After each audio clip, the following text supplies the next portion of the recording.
I spent 12 hours refinishing my teak furniture. So I started my day at 6 a.m. I went to Home Depot and I bought some stripping compound. I bought some sandpaper and I bought some oil-based polyurethane sealer. So I took everything home and I coated the furniture with the stripping compound first. I used the spray bottle quite a bit, and then I ended up using a brush, and I actually enjoyed brushing it on more than I enjoyed spraying it on. So after that, I used my pressure washer. Now, the reason that I used the stripping compound, pressure washers can be hard on wood.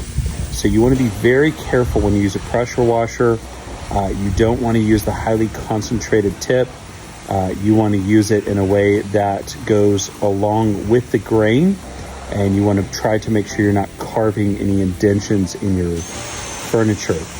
So I used the pressure washer to remove the stripping compound. And again, the thought with the stripping compound is that it would actually take off some of the old stain. So the sealer that was previously used on this furniture was actually a tinted sealer. So it actually had a stain in the sealer. And I used the pressure washer very carefully to remove all of the existing sealer and the existing tinted stain that was mixed in with that particular sealing product. Now with teak, you will see people will sell you products called teak oil, and if you look on the back, oftentimes they are just a polyurethane sealer.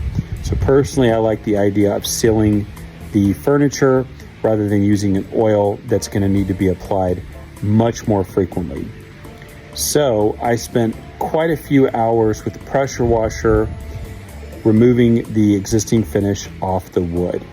Once I finally got done with that, I let it dry, and I used a sandpaper very strategically on just certain places. For example, armrests, I wanted to make sure I had a smooth finish, and if there were any visible places where you could really see the wood splintering, I wanted to smooth that out.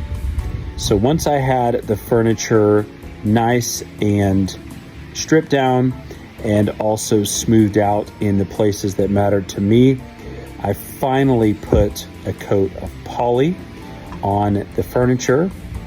Now the poly, I used a poly that's not too shiny, because the shinier poly that you use, the more it's going to show the flaws in the wood and the flaws in your work, your finishing work, as well as give it kind of an overly glossy look.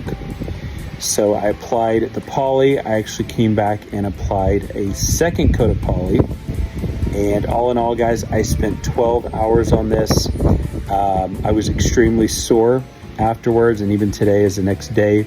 I'm crazy sore from this job, but I really liked the way it looks. I did not use any stain on this teak. If I could do it over again, I might have used even a more flat type of poly to make it look even a little less glossy. So let's talk real quick about preventing the need to do this a year from now. Because so far I have some teak furniture that I have refinished pretty much once every year. So the two thoughts that I have are, number one, put it under a covered space so you don't get a lot of direct elements. And the second thought is to actually buy furniture covers. I know neither one of those sounds super fun. It's more fun to leave the furniture out and be able to see it all year round. But the truth is, guys, this is a lot of work, and the furniture looks so great when it's newly finished. So I'm very much wanting to keep it looking this way and not have to refinish it in 12 months.